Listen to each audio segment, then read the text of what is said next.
My husband brought his work wife to live in our house while I was on night shift. So I exposed his hidden trust fund betrayal and took back everything. I'd been married to my husband for 8 years. And for most of that time, I genuinely believed we had built a solid, loving family. We have a beautiful 6-year-old son who is the center of my universe. I'm a pediatric nurse at one of the biggest hospitals in the city, which means 12 to 16-hour shifts, especially weekends and nights. My husband is a senior associate at a top-tier corporate law firm, so his hours are brutal too. I always thought we were just two exhausted professionals doing our best to keep the family afloat. 3 weeks ago, that illusion shattered completely. It was a Saturday. I was supposed to pull a full 12-hour shift, but because of unexpected staffing changes, they let half the floor go home early. I didn't text my husband. I wanted to surprise our little boy who had been begging for more mommy days. I got home around 2:15 p.m. There was a strange SUV in our driveway I didn't recognize. I figured maybe a colleague dropped by for work. Then I heard it before I even opened the door, a woman laughing, mixed with my son's excited giggles. I walked in and felt the floor disappear beneath me. A woman in her early 30s was sitting, cross-legged, on the living room rug with my child, surrounded by his favorite Lego sets. She was wearing my apron, the one with little cherries I bought on our honeymoon. My husband was lounging on the couch in sweatpants, phone in hand, looking completely at home. Our son looked up, beamed, and shouted, "Look, Mommy, real Mommy is helping me build the big robot." He was pointing at her. He called her real Mommy.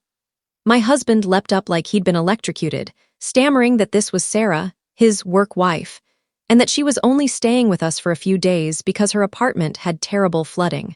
Insurance issues, temporary blah blah blah. I barely heard him. My eyes went to the 2 large suitcases behind the couch open, clothes spilling out, clearly moved in, not dropped off. I felt my soul leave my body. I don't even remember walking upstairs. I just know I grabbed the biggest suitcase we own and started throwing my and my son's clothes into it. My husband followed, pleading that I was blowing this out of proportion, that Sarah was just crashing here, that nothing inappropriate was happening. What he didn't know was that 2 weeks earlier, while looking for old tax returns in his home office, I had already discovered a hidden folder. Bank statements showing monthly transfers to an account I'd never seen. Real estate closing documents for a house I knew nothing about. And worst of all, printed emails between him and Sarah talking about our future. Once everything is in place, when the timing is right. I had photographed every single page on my phone that night, planning to confront him after this very shift. Instead, I came home to find his future already living under my roof, playing house with my baby. I finished packing, picked up my crying, confused little boy, and left. He kept asking why we couldn't stay and finish the robot with real Mommy. Every word was a dagger. I didn't go to a hotel right away. I drove straight to my mother-in-law's house. She and I had always been close, and I knew she had survived her own husband's infidelity decades ago. I needed an ally. I laid every document on her kitchen table. The secret account.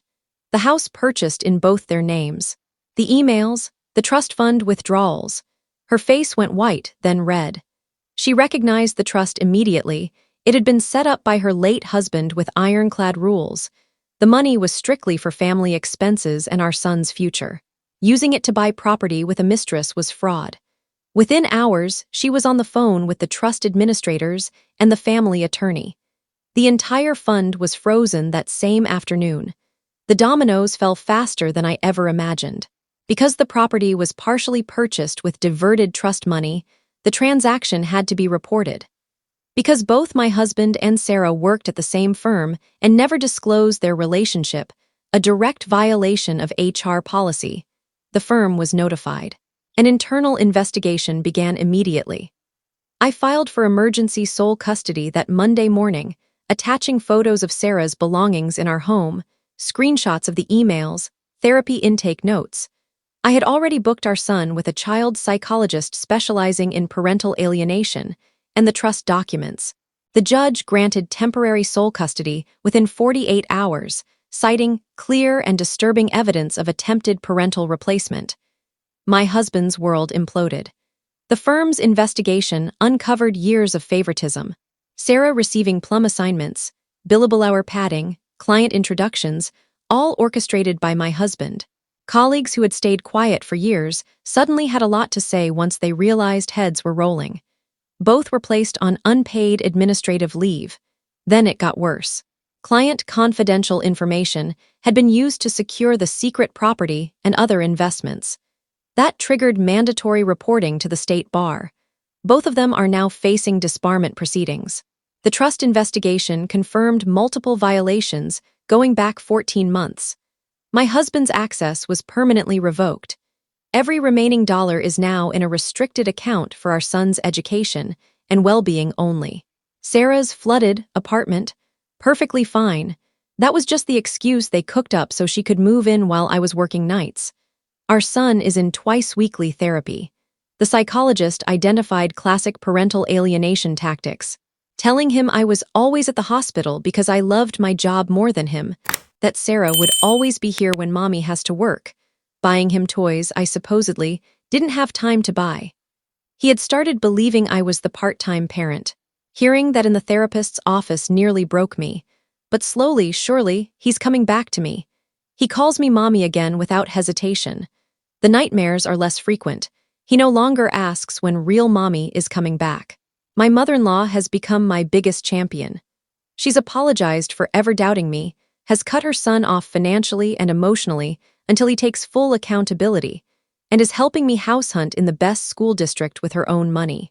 She says she refuses to let her grandson grow up in the same toxic patterns she endured. The divorce is moving quickly. My attorney says the evidence is overwhelming. Infidelity, financial fraud, attempted parental alienation, professional ethics violations.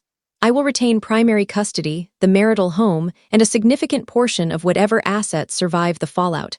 My husband still texts sometimes. The last one read, "You've destroyed my entire life." No. He destroyed his life the moment he decided his family wasn't enough. I simply refuse to let him destroy ours too.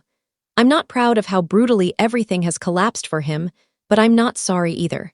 My only priority now is giving my son the safe, honest, loving home he deserves, one where no one will ever try to replace his mother again. And for the first time in years, I'm finally starting to sleep through the night. Thank you for watching my story. If you enjoyed it, please subscribe and press the bell icon. Stay tuned for more real-life stories, get more experiences.